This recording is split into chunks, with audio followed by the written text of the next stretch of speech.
Fala pessoal, beleza? Sejam muito bem-vindos ao canal de resenhas dos Perdidos no Tempo.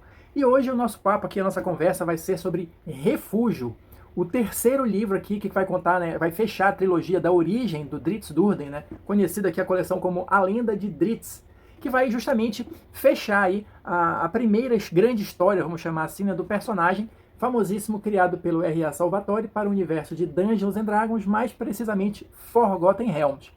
Quem está ligado no movimento, quem já está inscrito aqui no canal, deve lembrar que eu já fiz a resenha dos 2 primeiros capítulos, né? Então vou deixar aqui no card, quem quiser conferir. Mas assim, a partir deste livro, a gente vai ter uma grande mudança na história, na maneira de contar a história, melhor dizendo, no desenvolvimento dela. Mas nem por isso é um livro ruim em comparação aos outros. Não, não é isso. É só que a história adquire um escopo muito maior, porque aqui a gente vai ter, de fato, o início, né, da vida do Drizzt Do'Urden no mundo da superfície. Então é isso que a gente vai explorar a partir de agora. Então olha só, pessoal, só algumas informações iniciais aqui antes de a gente mergulhar no livro. A Lenda de Drizzt é publicada aqui no Brasil pela editora Jambô. A gente vai ter aqui um livro com aproximadamente 380 páginas. E logo no início a gente vai ter aqui, olha, um elenco de personagens aqui, né? Personagens que alguns não aparecem nesse livro, né? Outros já morreram e tal, mas é interessante para a gente ter uma ideia do que já passou, até porque às vezes durante a história o Drizzt faz referência a alguns desses personagens, e se você não está lendo os livros na sequência, talvez você tenha esquecido quem é e tal, então esse índicezinho de personagens é bem interessante, é bem útil. Depois disso a gente vai ter aqui um prelúdio que vai basicamente contar pra gente os primeiros 100 dias do Drizzt na superfície. Lembrando que no final do segundo livro, do Exílio, o livro termina exatamente no momento em que o Drizzt chega na superfície, né? Então esse prelúdio ele vai fazer o meio de campo entre o final do segundo livro e o início desse terceiro. Vai falar um pouquinho desses primeiros 100 dias, das primeiras experiências do Drizzt na superfície. E uma coisa interessante, né? Nesse período de adaptação dele, as armas e os objetos dele começam a perder o poder, porque eles vão estar em contato constante com a luz do sol. Então o manto dele começa a se desfazer, as cimitarras que supostamente tinham algum tipo de magia, algum encantamento, vão começar a perder o poder, vão começar a se tornar mais frágeis, né? Até as botas dele, salvo engano, começam a se desfazer. Então tudo isso já vai criando um clima de que o Drizzt de fato está fora do seu ambiente natural e que ele vai ter muitos problemas com os quais lidar e não vai ter o apoio, vamos dizer assim, de um equipamento superior que ele tinha antes, né? Então se você é jogador de D&D, então é como se ele tivesse já armas mágicas, equipamentos bacanas, mudou o ambiente e isso para de funcionar. Você pode achar que o R.A. Salvatore é um mestre sacana, mas na verdade isso ajuda a impulsionar a história e deixa o personagem numa condição interessante. Seguindo adiante, o livro vai apresentar o mesmo padrão das outras edições, né? Ou seja, vai ser dividido aqui em partes, temos de novo aqui 5 partes, com essa mesma abertura, sempre vai ter um texto inicial escrito pelo próprio Drizzt, tipo rememorando alguma coisa daquele período, né? Mas a história, de fato, aqui do Refúgio vai começar da seguinte maneira. O Drizzt, apesar dele já ter passado esses 100 dias, né? Claro, tem muita coisa para ele aprender, ele ainda está num período de adaptação à vida na superfície.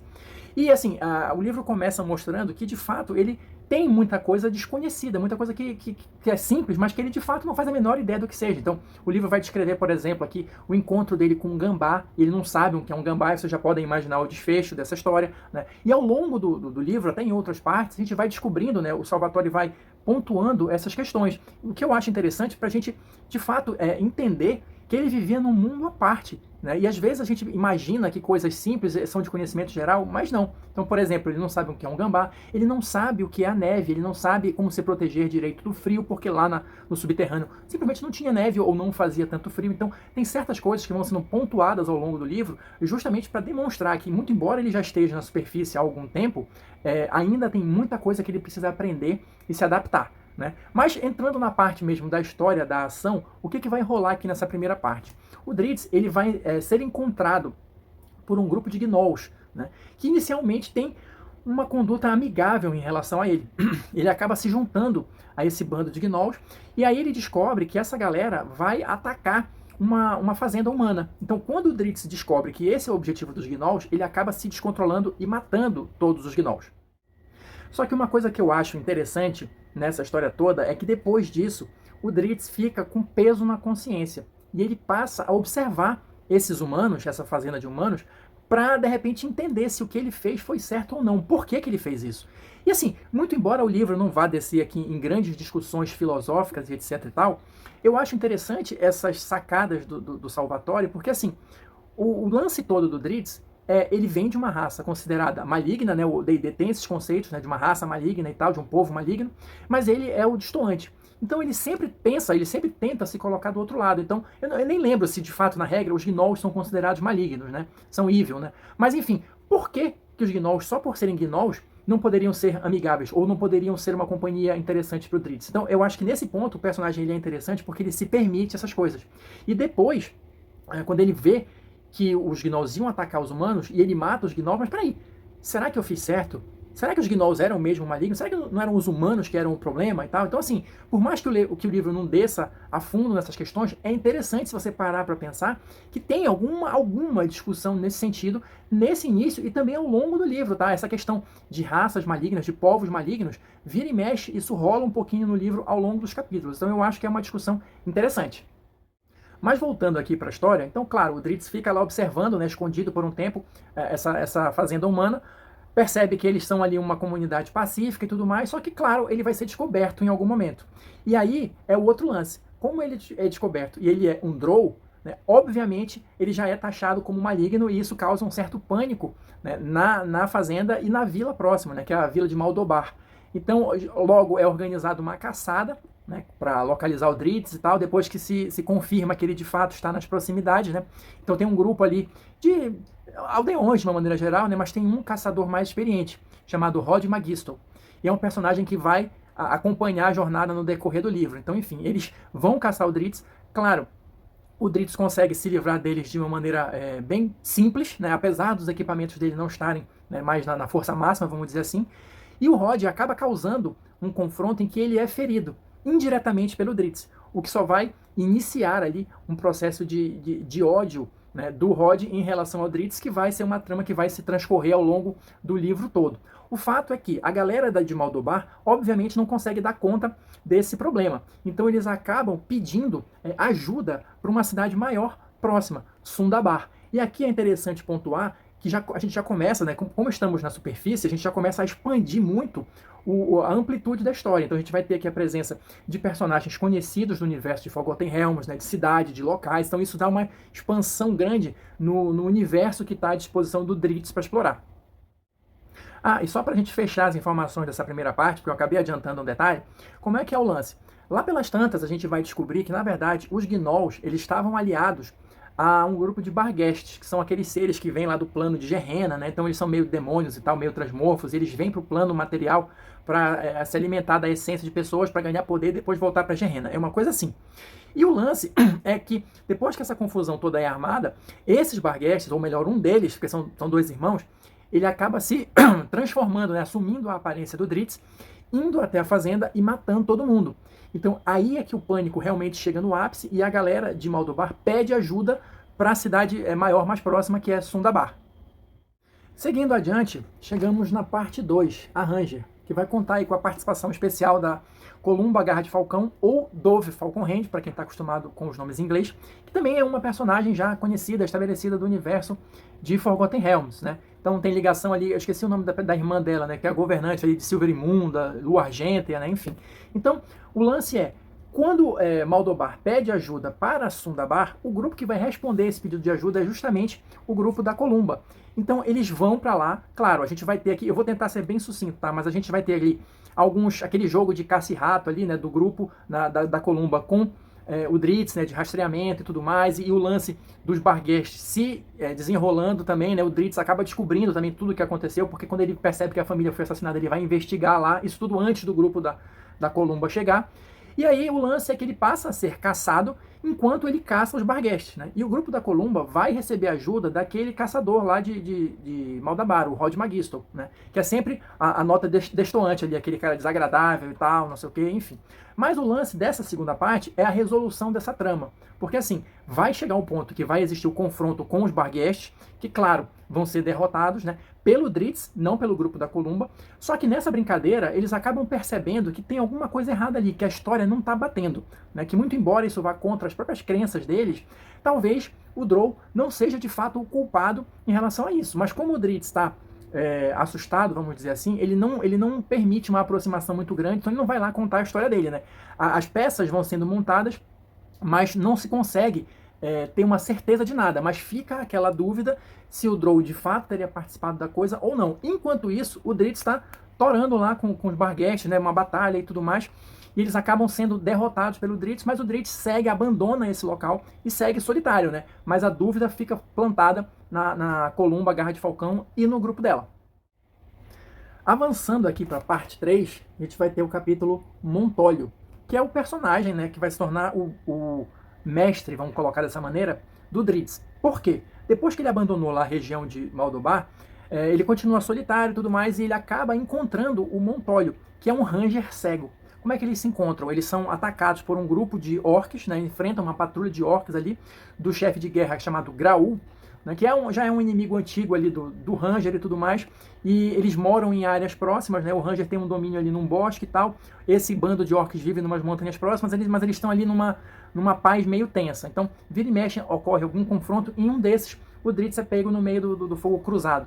Só que lá pelas tantas surge uma amizade entre o Montolho e o Drizzt, tá? Então o Montolho vai se tornar o mestre do Drizzt na questão de dar uma classe para ele, ou uma multiclasse. Eu não sei se no jogo, não lembro, né, se nas regras oficiais, o Drizzt é multiclasse, mas em tese ele começou a ser treinado como guerreiro lá em Mesa do Berranzan, e agora com o Montolho ele vai conhecer os caminhos dos Rangers, né? Ele vai se tornar um Ranger, porque o Montolho percebe que o Drizzt tem algumas características inatas de um Ranger, né? Então ele vai desenvolver esses poderes ou essas técnicas, vamos colocar assim, do Drizzt, e inclusive vai passar adiante a fé em Mielik, né, que é a deusa que o Montolho segue. Esse capítulo ele tem algumas coisas bem interessantes, tem umas conversas legais entre o Montolho e o Drizzt, tá? Algumas discussões, retomando aquilo que eu comentei no início, né, sobre bom e mal, esses conceitos e tudo, né? Então é um capítulo legal.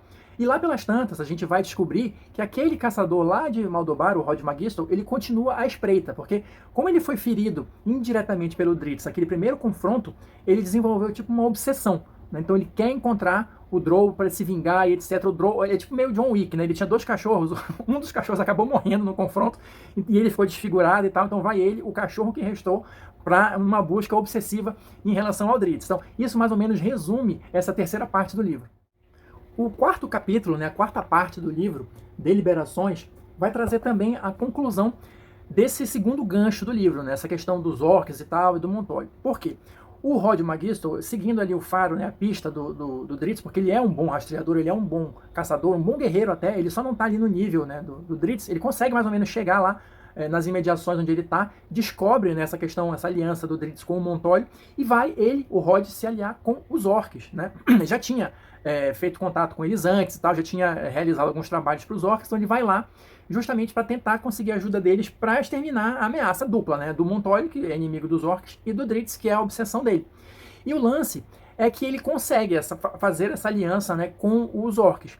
E, nesse meio tempo, o Montolho termina, né, o treinamento de Ranger do Drizzt, então ele ganha lá o multiclasse dele, Ranger nível 1 e tudo mais. E, claro, essa parte vai se encerrar com um grande combate, né, entre as forças orcs e atacando, né, o santuário, né, o bosque do Montolho. E aqui a gente vai ter uma batalha interessante também, com muita estratégia, porque o que a gente vai ter? De um lado a gente vai ter o Rod Magistel, né, os orcs, os wargs, que são aliados dos orcs, ainda tem um lobo invernal gigante lá na parada. Então é um ataque que vem de vários lados, né? E no time do Drizzt, a gente vai ter o Drizzt, o Montolho, a Gwenhwyvar, né, a Pantera lá, a aliada do Drizzt, e vários outros animais que são aliados do Ranger, né? Afinal de contas ele mora nesse santuário aí há cerca de 5 anos e tal, então ele já conhece todos os animais ali das redondezas e alguns são aliados. Então, basicamente, a batalha final vai se desenrolar entre esses dois exércitos, com muita questão de estratégia, porque a superioridade numérica é justamente dos orcs, né? Mas no final das contas, claro, eles acabam sendo vitoriosos de alguma forma, né, se livrando dessa ameaça. Só que aí, nessa confusão toda, o Drizzt acaba percebendo, depois de um tempo, né, fim da batalha e tudo mais, algo que o Rod já tinha dito para... O Montolho já tinha dito para ele. Ele Drizzt ainda é muito jovem e ele precisa de experiência. Então aquele ali não é o local ideal para ele. Montolio está ali, e está ali há 5 anos, mas ele teve uma vida toda de aventuras antes, inclusive, de se tornar cego. Então o Drizzt acaba percebendo que aquele não é o local ideal para ele, deixa ali o bosque, né, do Montolio e vai seguir viagem, seguindo inclusive uma dica, né, que o Montolio dá para ele, mais ainda para o norte, em direção ao Vale do Vento Gélido. E aí a gente chega na última parte, né, Refúgio, que vai justamente mostrar essa chegada do Drizzt ao Icewind Dale, né, ao Vale do Vento Gélido. E aqui o livro dá um salto, então a gente tem basicamente aí 6 anos, que foi o tempo de jornada que o Drizzt saiu lá da área do Montolio até chegar na região, ou estar, melhor dizendo, se dirigindo à região dos 10 burgos ali, né, no Vale do Vento Gélido. Então nesse caminho ele acabou tendo algumas outras aventuras menores, mas atualmente ele está servindo como guarda-costas a um grupo de frades penitentes, aquela galera ali do sofrimento e tal, não sei o que. O livro não fala, mas salvo engano tem o Ilmater, eu acho que é o deus que pede que a galera sofra, né, e tal, em relação a eles, enfim, em homenagem a ele. Eu sei que o Drizzt está sendo guarda-costa desse grupo aí, e indo em direção ao norte, né. E aí a gente vai ter de novo participação de outros locais e personagens conhecidos, né, do universo do D&D. A gente vai ter o dragão Faestos, que eles vão encontrar no caminho ali para o Vale do Vento Gélido e tudo mais, e a gente vai descobrir lá pelas tantas que quem? O Rod Magisto ainda está na pista obsessiva ali, mesmo 6 anos depois, do Drizzt, né? O lance é que, quando ele chega em Icewind Dale, ele não é tão bem recebido como ele achou que seria, né? Apesar de ser um local que, em tese, recebe aqueles que não têm rumo, aqueles que não têm mais nada a perder, parece que aquilo existe um limite. Não, mas peraí, você é um Drow. E aí, de novo, aquela história, né, de você ser inerente maligno ou não e tal, essa discussão vira e mexe, vem à tona no livro. O lance é que é feito um acordo da seguinte maneira: olha, você quer provar o seu valor aqui? Então você, Drow, vá, suba ali naquela montanha, fique lá em cima ali de guarda, construa uma reputação lá para ver se a gente pode confiar em você. É alguma coisa nesse sentido.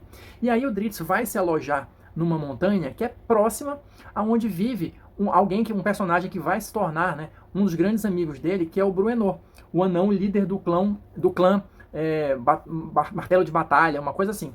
E junto com ele, a filha adotiva, né, do Bruenor, a humana Catti-brie, que também vai ter um papel relevante na história do Drizzt em livros futuros. Então, basicamente, para a gente resumir essa última parte do livro, vai se desenrolar ali o confronto final, entre aspas, aí, né, com Rod Magisto. Eu não sei de fato se ele vai aparecer em outros livros ou não, mas o fato é que ele consegue chegar até lá movido pela obsessão e tem uma resolução, de alguma maneira, né, do problema dele com o Drizzt. O Drizzt acaba conquistando um lar, né, porque depois das confusões todas lá, o Bruenor começa a desenvolver uma amizade com ele, também por conta da Catti-brie, que já era amiga dele, né, os dois já estavam se encontrando ali de alguma maneira, né, e o fato é que o livro termina dessa forma, deixando o Drizzt num local onde ele pode chamar de lar. Né? Então, claro, as aventuras do Drow seguirão em vários outros livros, né, que a gente vai, em tese, ao longo do tempo aqui, mostrando no canal.